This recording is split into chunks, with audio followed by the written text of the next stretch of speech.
Hi students, in today's video we are going to discuss the remaining part of our fourth chapter, it is first aid. In part first and second we will discuss the point in that introduction to first aid, and second part discuss the shock first aid treatment. So in this third part we will continue with next point, that is snake bite. So let's start with snake bite. आता आपल्याला काय बघायचं आहे ह्या चॅप्टरमध्ये, तर first aid आपण बघितलेलं आहे. फर्स्ट एडमध्ये आपण काय बघितलं तर त्याची डेफिनेशन बघितली, प्रिन्सिपल काय आहे ते बघितलं, स्कोप काय आहे, फर्स्ट एडचं डायग्नोसिस कसं करायचं आहे, त्याचे सिम्पटम्स आणि सायन्स कसे असतात ते समजून घ्यायचे आहे. देन त्याचं मॅनेजमेंट कसं करायचं हे आपण बघितलेलं आहे. देन नेक्स्ट पार्टमध्ये आपण सेकंड पार्टमध्ये बघितलं की शॉक म्हणजे काय आहे. तर shock is a term which is often used loosely that is resulting in confusion. In medical terms shock is a condition which occurs due to loss of circulating blood volume. Then causes of shock, in that loss of circulating volume, increased circulatory capacity and lack of normal circulation. These are the causes of shock. Then we will see the signs and symptoms of shock. त्याच्यामध्ये anxiety, restlessness, nausea, vomiting, sweating, fast and weak pulse. Then heart and respiration may become irregular and then stop. These are the signs and symptoms of shock. Then treatment of shock, in that we will resuscitation method we will discuss in second part. Then in today's video we will discuss the snake bite and that first aid. So आता साप चावल्यानंतर आपल्याला first aid काय करायला लागतं, प्रथमोपचार काय करतो आपण, ते आपण ह्या चॅप्टरमध्ये बघायचं आहे. किंवा ज्यांना फर्स्ट एड शिकायचं असेल त्यांनी ह्या चॅप्टरमध्ये आपण बघू शकता.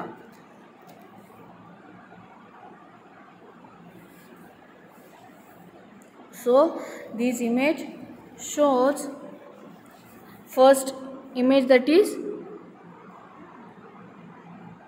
नाग. Then second krait, common Indian krait. Krait म्हणजे मण्यार जातीचे जे असतात ते krait, Indian krait. Then second इमेजमध्ये दाखवले बघा इंडियन किंग कोब्रा. आता किंग कोब्रा म्हणजेच काय आहे तर नाग. Then Russell's viper, Russell's viper म्हणजे घोणस. आता ही नावं तुम्हाला रेग्युलरली माहीत असतात, घोणस, मण्यार, नाग, हे सगळे काय आहेत, स्नेक्स आहेत. Introduction, in that snakes bite is an acute life threatening time limiting medical emergency. आता स्नेक बाईट म्हणजे काय आहे तर ॲक्यूट लाईफ थ्रेटनिंग म्हणजे जीव आपला जो आहे, लाईफ जे आहे ते डिस्ट्रॉय होऊ शकतं. त्याच्यामध्ये काय आहे तर snake bite is an acute life threatening time limiting medical emergency. आता साप चावल्यानंतर जर का मेडिकल ज्या काही कंडिशन्स आहेत, ट्रीटमेंट आहेत, मेडिकल ट्रीटमेंट त्या जर तुम्हाला नाही मिळाल्या तर तुमचा जीव जाण्याची शक्यता असते. So snake bite is an acute life threatening time limiting medical emergency. म्हणजे जर का साप चावल्यानंतर तुम्हाला within a limit, time of limit जर तुम्हाला ट्रीटमेंट मिळाली तर तुमचा जीव वाचू शकतो, अन्यथा तुमची डेथ होऊ शकते. Then next point, a preventable public health hazard often faced by rural population with heavy rainfall and humid climate. आता ग्रामीण भागामध्ये म्हणजेच rural population with heavy rainfall, जिथं पावसाचं प्रमाण जास्त आहे ग्रामीण एरियामध्ये, किंवा जिथं ह्युमिड क्लायमेट आहे, म्हणजे की जिथं ह्युमिड म्हणजे काय तर is the amount of water vapour in the air, that's called humid. So ग्रामीण भागामध्ये जिथं पावसाचं प्रमाण जास्त आहे किंवा वातावरण जे आहे ते ह्युमिड आहे अशा ठिकाणी स्नेक्सचं प्रमाण जे आहे ते जास्त आहे. Then WHO estimates number of bites 83,000 per annum with 11,000 deaths in India. 83,000 लोकांना WHO एस्टिमेटनुसार सापाने चावलेलं आहे आणि त्याच्यामध्ये डेथ किती झाल्या आहेत तर 11,000 डेथ ह्या इंडियामध्ये झालेल्या आहेत. No reliable national statistics are available. So these are the introduction of snake bite. Snake bite is an acute life-threatening time-limiting medical emergency, a preventable public health hazard often faced by rural population with heavy rainfall and humid climate. WHO estimates number of bites to be 83,000 per annum with 11,000 deaths in India. No reliable national statistics are available. No reliable national statistics are available. Then there are more than 2,000 species of snakes in the world and about 300 species in India, out of which 52 are venoms. आता ह्याच्यामध्ये काय सांगितलं आहे तर 2,000 species जाती आहेत सापांच्या in the world and about 300 species in India. आता 2,000 ज्या सापांच्या जाती आहेत त्या वर्ल्डमध्ये आहेत आणि त्यातल्या 300 ज्या जाती आहेत त्या इंडियामध्ये आहेत आणि त्याच्यापैकी ज्या 300 आहेत त्याच्यापैकी 52 म्हणजे 52 स्पेसीज आर व्हेनमस. म्हणजे काय तर त्या विषारी आहेत. Out of 352 are venomous, that is विषारी.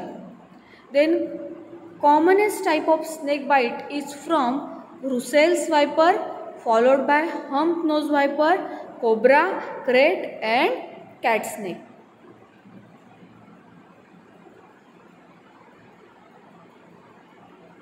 आता commonest type of snake bite is from Russell's viper. आता रुसेल्स वायपर मगाशी सांगितलं तुम्हाला. रुसेल्स वायपर म्हणजे काय तर घोणस.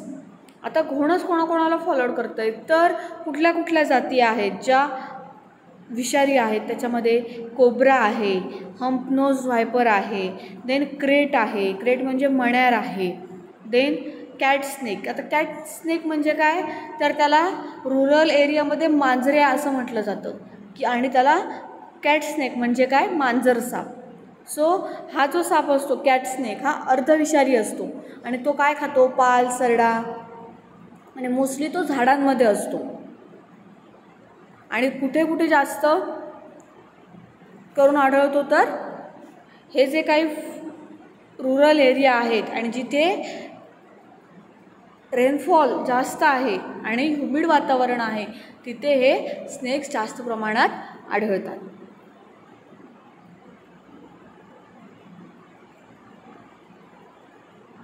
द कॉमनेस्ट साईट म्हणजे कुठे आढळतात, कॉमन साईट कोणती आहे त्यांची paddy fields followed by home and road. म्हणजे पॅडी फील्ड्स म्हणजे भातशेती जिथे असते किंवा जिथे घर आहे किंवा रोड आहे अशा ठिकाणी ह्यांची राहण्याची जागा जास्त असते. Paddy field and home and road. There are more than 2,000 species of snakes in the world and about 300 species in India, out of which 52 are venomous. Commonest type of snake bite is from Russell's viper followed by hump-nosed viper, cobra, crate and cat snake. The commonest site that is paddy fields followed by home and road. The commonest location of the body and below the knees and hand. आता commonest location of the body म्हणजे साप तुम्हाला कोणकोणत्या जास्त ठिकाणी रेंगाळू शकतो, तर below the knees and hand. Then attributed to the fact that the snakes are crawling animals. Crawling म्हणजे काय, रेंगाळणं. And the chances of the accidentally stepping the snake are high. Stepping म्हणजे त्याचं पाऊल on the snake are high. Accidentally stepping म्हणजे तो stepping म्हणजे काय करतो, पाऊल. Steppingचा अर्थ काय, पाऊल. So sometimes snake bite can be due to over enthusiastic. Enthusiastic म्हणजे उत्साही. ज्यावेळेला तुम्ही जास्त उत्साहित असाल त्यावेळेला तुम्हाला काय होतं, तर स्नेक बाईट करतो. So sometimes snake bite can be due to over enthusiastic. The commonest location of the body below the knees and hand. So attributes to the fact that the snakes are crawling animals and the chances of the accidentally stepping on the snake are high. So sometimes snake bite can be due to over enthusiastic. आता ह्या इमेजमध्ये तुम्हाला दिसतंय अति उत्साही जे लोक असतात, सापांना खेळवणारे किंवा हँडल करणारे, त्यांना सुद्धा साप स्नेक बाईट करू शकतात.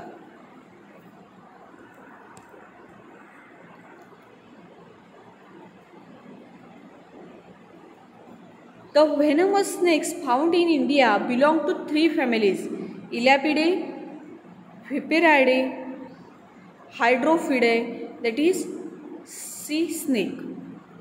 So आता ह्याच्यामध्ये काय सांगितलं आहे, तर जे विषारी साप आहेत त्याच्या पण काही फॅमिलीज आहेत. त्याच्या किती फॅमिलीज आहेत, तर 3. That is Elapidae, Viperidae and Hydrophidae, that is sea snake.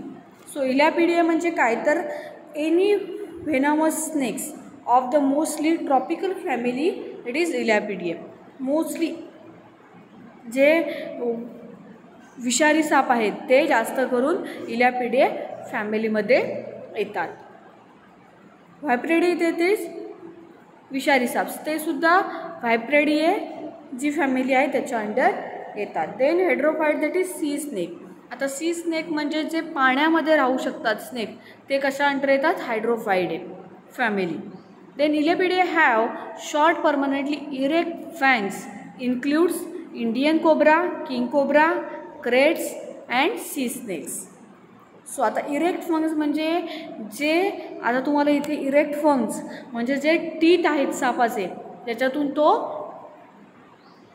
Bite करतो, त्याला काय म्हटलं जातं, फंग्स, इरेक्ट फंग्स. आता इलॅपिडिया हॅव शॉर्टली परमनंटली इरेक्ट फंग्स. जे इरेक्ट फंग्स कसे असू शकतात ते तुम्हाला ह्या इमेजमध्ये दाखवलेले आहेत.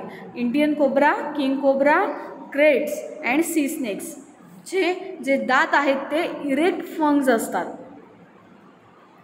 So the venomous snakes found in India belonging to 3 families: Elapidae, Viperidae, Hydrophidae, that is sea snakes. And Elapidae have short permanently erect fangs, includes Indian cobra, king cobra, kraits and sea snakes. Viperidae have long fangs folded up against the upper jaw but are erect when the snake strikes. 2 subgroups in that, so typical vipers and pit vipers. So Viperidae have long fangs folded up against the upper jaw. आता याच्यामध्ये काय सांगितलं आहे, तर जे त्याचे दात आहेत ते अप्पर जॉमध्ये फोल्डेड असतात आणि ज्या वेळेला तो बाईट करतो त्याच वेळेला ते ओपन कर, म्हणजे ज्या वेळेला त्याला बाईट करायचं असेल त्याच वेळेला ते ओपन करतो. So Viperidae have long fangs folded up against the upper jaw but are erected when the snake strikes. Then 2 subgroups in that, typical vipers, that is Viperidae, and pit vipers, that is Crotalinae. So these are the 2 subgroups. Then venomous, that is sea snakes, have flatten paddle like tails and tiny fangs. आता जे C snacks आहेत हायड्रोफिडिये फॅमिलीमधले, त्याची जी tails आहेत ती कशी आहे, flatten आणि paddle like and tiny fangs. जे दात आहेत ते टायनी फॅन्स आहेत. Non venomous. आता नॉन व्हेनमस म्हणजे विषारी नसलेले. Have no grooved or hollow teeth, no specialised venom glands, no venom storage lumens और any kind of anatomical venom delivery apparatus. Have no groove or hollow teeth, no specialized venom glands, no venom storage lumens or any kind of anatomical venom delivery apparatus.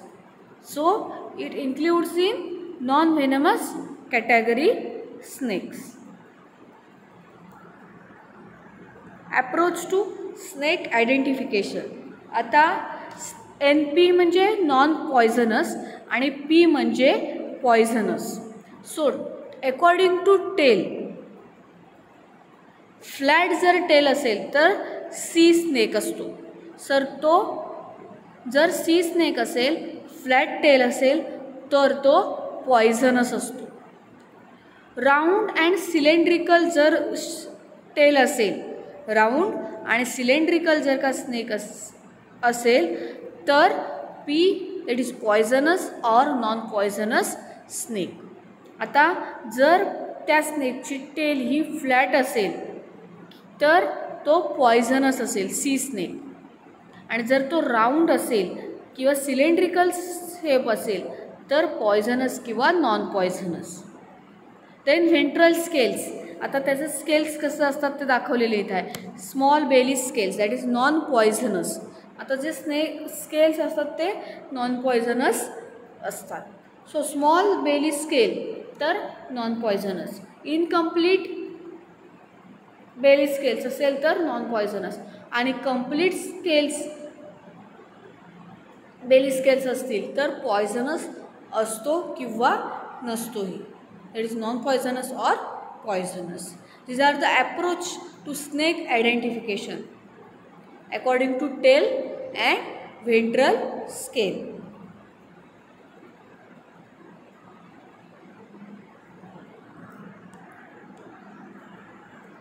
Cobra, that is third supralabial touches the eye and nostril. Eye and nostril कसं आहे बघा. Third supra labial shield touches the eye and nostril. आणि cobra जो आहे तो poisonous असतो. त्याचं nostril म्हणजे नाकपुडी आणि त्याचा डोळा हा काय आहे, थर्ड सुप्रालॅबियल. सुप्रालॅबियल अटॅचमेंट आहे त्याची आयची आणि नॉस्ट्रिलची.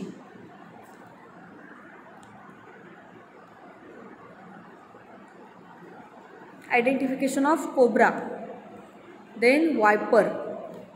आता त्याच्यामध्ये घोणस, वायपर रुसेल्स वायपर्स म्हणजे घोणस आणि सॉस्केल्ड वायपर म्हणजे फुरसं. आता ह्याच्यामध्ये small scales on head and without shield. Body is massive, cylindrical, narrowing at both ends. आता ह्याच्यामध्ये कसं आहे बघा. रुसेल्स वायपर कसं दिसतं, घोणस कसा दिसतो आणि फुरसं कसं असतं ते त्याच्यामध्ये दाखवलेलं आहे. सॉस्केल्ड वायपर म्हणजे फुरसं अँड फुरसे आणि रुसेल वायपर म्हणजे घोणस. So viper in that small scales on head, small scales on head and without shield. Body is massive, cylindrical, narrowing at both ends. Narrowing at both ends. Crate. आता krait म्हणजे काय,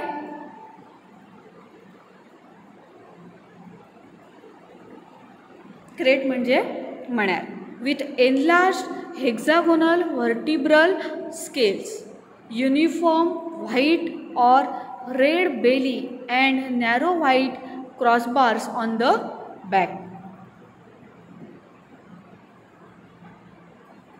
आता krait म्हणजे काय आहे तर मणार जातीचे जे आहेत with enlarge hexagonal vertebral scales, uniform white और red belly and narrow white crossbars on the back. These are the crate.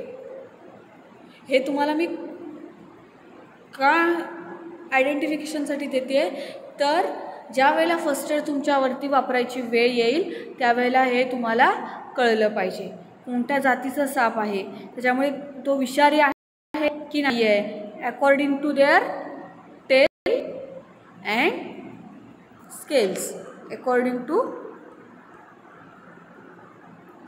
Ventral scales and tail.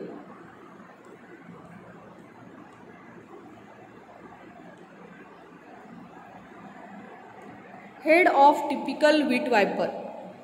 आता पीट वायपर म्हणजे काय तर खड्डा असलेला एक विषारी साप. आता पीट वायपरचा जो डोळा आहे तो कोणाच्या डोळ्यासारखा दिसतोय बघा तर तो मांजराच्या डोळ्यासारखा दिसतोय. आता त्याच्यामध्ये कॅट स्नेक जे आहेत तो सेम असा असतो कॅट स्नेक मांजर साप. आता त्याला मांजर साप का म्हटलंय तर मांजराच्या डोळ्यासारखा त्याचा डोळ्यामध्ये एकच काळी जी रेष आहे ती दिसते आणि त्याचं head of typical wheat viper. So खड्डा असलेलं एक खड्डा असतो त्याच्या चेहऱ्यावरती तसा एक विषारी साप पीट वायपर. Then snake व्हेनम्स. आता स्नेक व्हेनम म्हणजे काय तर व्हेनम्स म्हणजे विष. So snake venom contain more than 20 different constituents. आता जे सापाचं विष आहे स्नेक व्हेनम्स जे आहे त्याच्यामध्ये 20 डिफरंट कॉन्स्टिट्युएंट्स असतात. ते कोणकोणते असतात proteins including enzymes and polypeptide toxins. आता त्याच्यामध्ये काय काय असतं प्रोटीन्स असतात, एन्झाईम्स असतात अँड पॉलिपेप्टाईड टॉक्झिन्स असतात.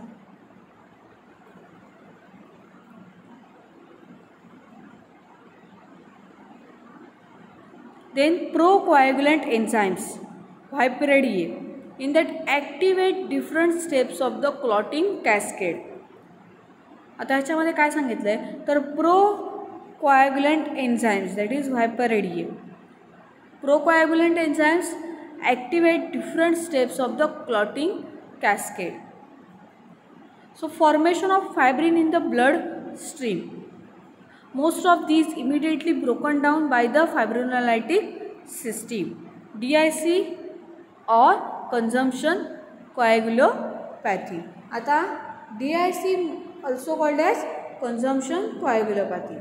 आता DICचा फुल फॉर्म काय आहे तर मागच्या वेळेला आपण सांगितलेलं आहे लेक्चरमध्ये disseminated intravascular coagulation or also called as consumption coagulopathy. So, a condition affecting the blood's ability to clot and stop bleeding are called as DIC. A condition affecting the blood's ability to clot and stop bleeding.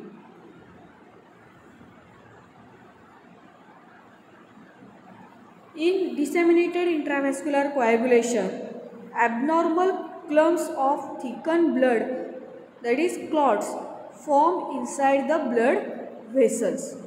So these abnormal clots use up the blood clotting factors which can lead to massive bleeding in other places.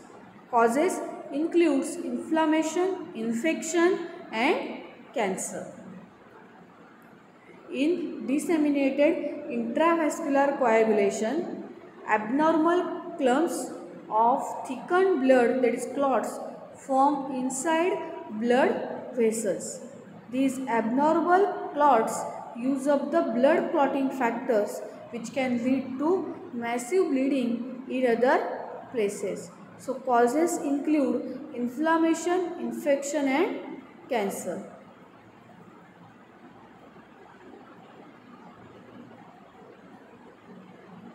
So snake venoms contains more than 20 different constituents, proteins including enzymes and polypeptide toxins.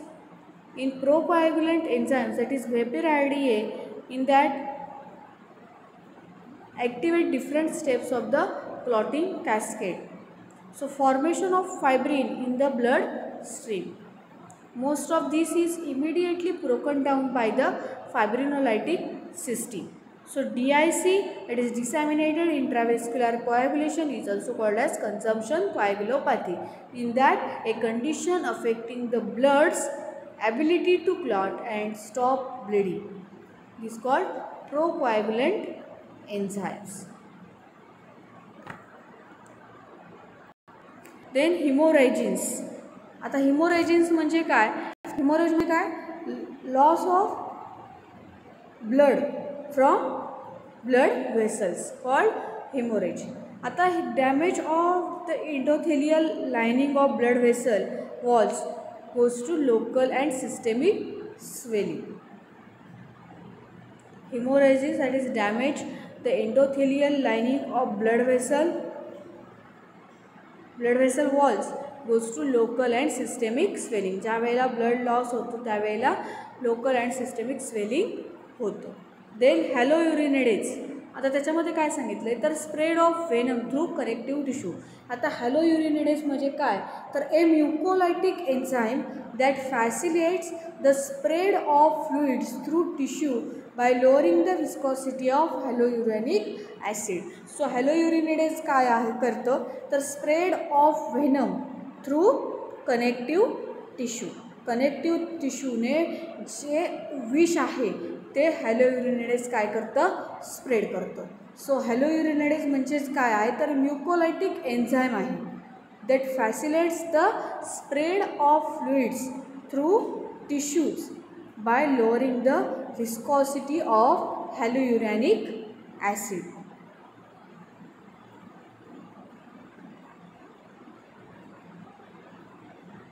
Then presynaptic neurotoxins. आता presynaptic neurotoxins काय करतं तर इलापिडिए and some व्हॅपिरायडिए families काय करतात तर phospholipases A2 that damage nerve endings initially releasing acetylcholine transmitter then interfering with release.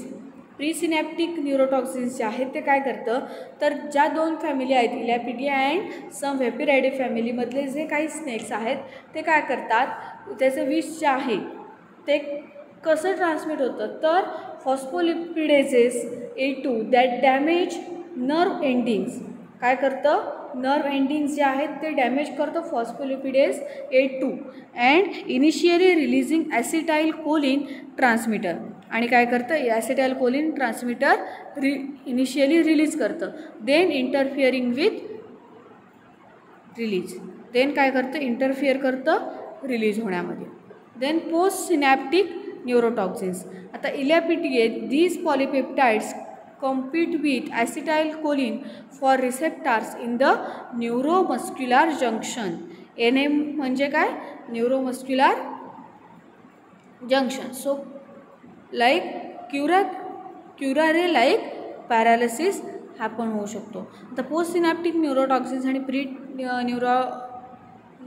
Presynaptic neurotoxins जे आहेत ते कसे ॲक्ट होतात तर phospholipase A2 that damage nerve endings initially releasing acetylcholine transmitter then interfering with release. Post synaptic neurotoxins. तर post synaptic neurotoxins काय करतं तर Elapidae these polypeptides compete with acetylcholine काय करतं compete with acetylcholine for receptors in the neuromuscular junction.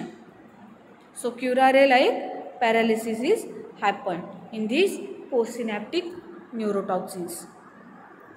ते management of snake bite. आता ह्याच्यामध्ये काय सांगितलं आहे तर स्नेक बाईट झालं असेल तर तुम्हाला मॅनेज कसं करायचं आहे. So first aid treatment then rapid clinical assessment and resuscitation method. Then third, detail clinical assessment and species diagnosis. पहिलं काय करायचं, फर्स्ट एड ट्रीटमेंट कोणती करायची हे आपण लक्षात घ्यायचं. Then rapid clinical assessment and resuscitation, त्याचा क्लिनिकल जी काही ट्रीटमेंट आहे ती आपण त्याला स्टार्ट करायची. देन स्पेसिस कोणती होती, त्याला स्नेक बाईट कोणत्या स्पेसिसने केलेला आहे त्याला ते डायग्नोज करायचं. देन इन्व्हेस्टिगेट करायचं, लॅबोरेटरीमध्ये टेस्ट करायच्या. देन त्याला अँटीव्हेनम ट्रीटमेंट स्टार्ट करायची. After that observation of the response to antivenom. आता अँटीव्हेनमला तो पेशंट कसा रिस्पॉन्ड करतो आहे त्याचं ऑब्झर्वेशन करायचं. Then treatment of the bitten part, जो काही बाईट केलेला पार्ट आहे त्याच्यावरती ट्रीटमेंट स्टार्ट करायची. Then treatment of life threatening complication.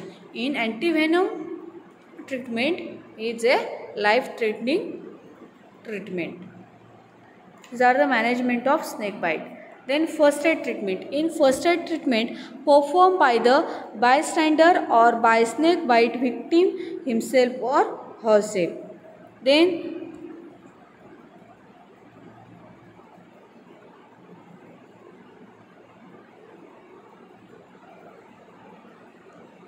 reassure the victim who may be very anxious. Then avoid any interference with the bite wound, as this may introduce infection, increase absorption of the venom and increase local bleeding. Then immobilize the bitten limb with a splint or sling. आता अँटीव्हेनम जे आहे म्हणजे काय तर सर्पविषरोधक जे काय औषध असतात ते त्यांना दिली जातात. आता ह्याच्यामध्ये काय आहे तर त्या पेशंटने अँक्झियस म्हणजे चिंताग्रस्त होऊ नये. ज्या वेळेला एखादं स्नेक बाईट होतं किंवा इन्सेक्ट बाईट होतात त्यावेळेला त्या पेशंटने अँक्झियस होऊ नये म्हणजे चिंता त्या पेशंटला वाटू नये. Then immobilize the bitten limb म्हणजे चावलेला जो अवयव आहे त्याचं चित्रण करायचं. आणि स्प्लिंट म्हणजे काय तर ज्या ठिकाणी तो स्नेक बाईट केलं आहे त्याभोवताली त्याला काय करायचं आहे तर लाकडी फळी बांधायची. Immobilize the bitten limb with a splint or sling. Then pressure immobilization method. In that ideally an elastic or crepe bandage approximately 10 cm wide and that least 4.5 meter long should be used. Ideally an elastic crepe bandage approximately 10 cm wide and at least 4.5 meter long should be used. The bandage is bound as tightly as far as sprained ankle, but not so tightly that the peripheral pulse, it is radial or posterior tibial or dorsalis pedis, is occluded or that a finger cannot easily be slipped between its layers. The bandage is bound as tightly as for a sprained ankle, but not so tightly that the peripheral pulse or radial or posterior tibial dorsalis pedis is occluded or that a finger cannot easily be slipped between its layers. Then ideally applied by qualified medical personnel during transport to higher center. The bandage is bound firmly around the entire bitten limb, starting distally around the fingers or toes and moving proximally to include a rigid splint. आता ह्याच्यामध्ये कसं tight करायचं आहे ते तुम्हाला ह्या प्रोसिजरमध्ये दाखवलेलं आहे. So figure indicates that pressure immobilisation method recommended first aid for bites by neurotoxic snakes or courtesy of the Australian Venom Research Unit, University of Melbourne.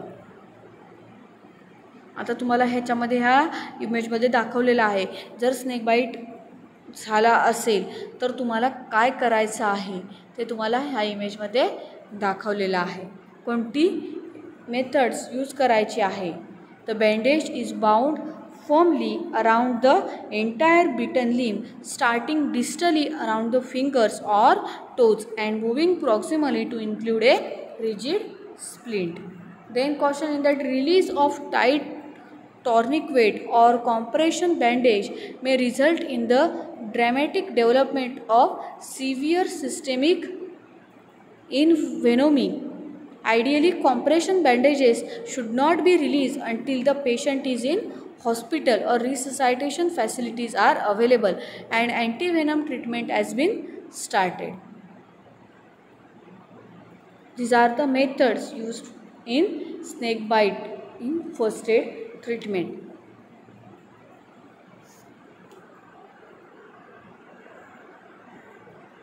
Useless or dangerous methods in that making local incisions or pricks at the site of the bite or in the bitten limb. काय काय वेळेला साप चावल्यानंतर लोक काय करतात, cut करतात, incision देतात, local incision और प्रिक्स करतात ज्या एरियाला साप चावला आहे तिथून पुढच्या पार्टला. Then attempts to suck the venom out of the wound. आता जिथे स्नेक बाईट झाला असेल तिथे काय करतात, ते लोक सक करतात आणि ते विष बाहेर काढतात. Then use of snake stones. आता स्नेक स्टोन्स जे आहेत त्याचाही यूज करतात. Then electric shock. ह्या ज्या काही मेथड्स आहेत ह्या डेंजरस आहेत आणि युजलेस मेथड्स आहेत. Electric shock. Then topical instillation or application of chemicals, herbs or ice packs. These are the useless or dangerous methods. So do not attempt to capture, handle or kill the snake. These are the dangerous methods. Making local incision or pricks at the site of the bite or in the bitten limb. Then attempts to suck the venom out of the wound. Then use of snake stones. Then electric shock. Then topical instillation or application of chemicals, herbs or ice packs. So do not attempt to capture, handle or kill the snake. These are the useless or dangerous methods. Rapid clinical assessment and resuscitation. In that oxygen administration, IV access, airway breathing and circulation. The level of unconsciousness must be assessed and CPR if needed. Then rapid clinical assessment and resuscitation. आता ज्या वेळेला snake bite झाला असेल त्यावेळेला आपल्याला rapid procedures करावे लागतात, पटपट प्रोसिजर्स करावे लागतात. त्यावेळेला काय करायचं तर ऑक्सिजन ॲडमिनिस्ट्रेशन करायचं, IV ॲक्सेस द्यायचा. Then airway breathing and circulation त्याला व्यवस्थित झालं पाहिजे. The level of consciousness must be assessed. Then the CPR if needed. CPR म्हणजे cardio pulmonary resuscitation is a emergency procedure consisting of external cardiac massage and artificial respiration. These are the rapid clinical assessment and resuscitation method. Then third one is detail clinical assessment and species diagnosis. आता ह्याच्यामध्ये काय करायचं आहे, clinical assessment detail करायचं आहे आणि spaces diagnosis जे आहे ते व्यवस्थित करायचं आहे. So history of the circumstances of the bite and the progression of local and systemic symptoms and signs is very important. So site of bite and time of bite these are the important in species diagnosis and snake identification and clinical assessment. In that history of the circumstances of the bite and the progression of local and systemic symptoms and signs is very important. Then site of bite and time of bite. Then snake identification. These are the detailed clinical assessment and species diagnosis. परत एकदा बघूया snake बाईटमध्ये आपण काय बघितलं आहे. तो common poisonous snakes are cobra, king cobra, common krait, banded krait, Russell's viper. These are the poisonous snakes. Poisonous glands of snakes, in that they are the salivary glands of the snake. They are situated behind the eyes. One on each side of the head above the upper jaw. Then fangs. All poisonous snakes have two fangs. These are curved teeth situated on the maxillary bones. The fangs are hollow and tubular and the venom flows through them. The fangs are connected to the venom gland by means of a duct. Then snake venom is the saliva of snake. When dry, it appears as a yellow crystals. Then snake venom is a complex proteinous mixture mixed with enzymes. So snake venom contains neurotoxin A, neurotoxin B. Then a variety of enzymes like hyaluronidase, cholinesterase, anticholinesterase, phosphatase, hemolysins, etc. These are the components or contents in the snake venom. Then first aid treatment in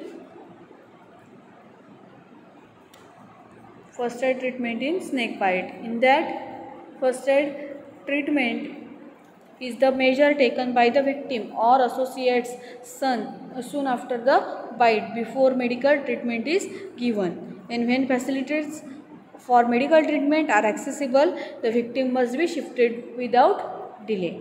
Then for the first aid measures are tourniquet. A tourniquet is applied proximal to the site of bite. It should not be too tight so as to obstruct lymphatic flow or to produce gangrene. The tourniquet must be loosened every 10 minutes for 30 seconds. जर का टॅनिक्वेट तुम्ही घट्ट बांधलं तर तुम्हाला तिथे gangrene होण्याची शक्यता असते. Then cleaning. The site of bite must be clean with a cotton or cloth and it must be covered with a sterile cloth. So potassium permanganate should not be applied since it may lead to absorption of the venom. Then local incision. आता local incision त्याच्यामध्ये काय आहे तर superficial incisions of not more than 5 mm in depth are made at the site of bite. Then blood is squeezed out from the site of bite. Then later it is sucked by mouth if there is no erosion or ulcer in the mouth or by suction pump. Then assurance. It is necessary to assure the patient and give him confidence. Also he must be immobilized. Then no sleep. The patient is not allowed to sleep. He may be given coffee or tea. Then he should not be given alcohol because it stimulates metabolism and increase circulation. These are the first aid in snake bite. Then medical treatment. In that it consists of giving specific antivenoms or polyvalent antivenin. Then only the latter is available in India. It is prepared in Hopkins Institute, Bombay, and Central Research Institute, Koshali, it is Punjab. These all are about the snake bite. First aid treatment in snake bite.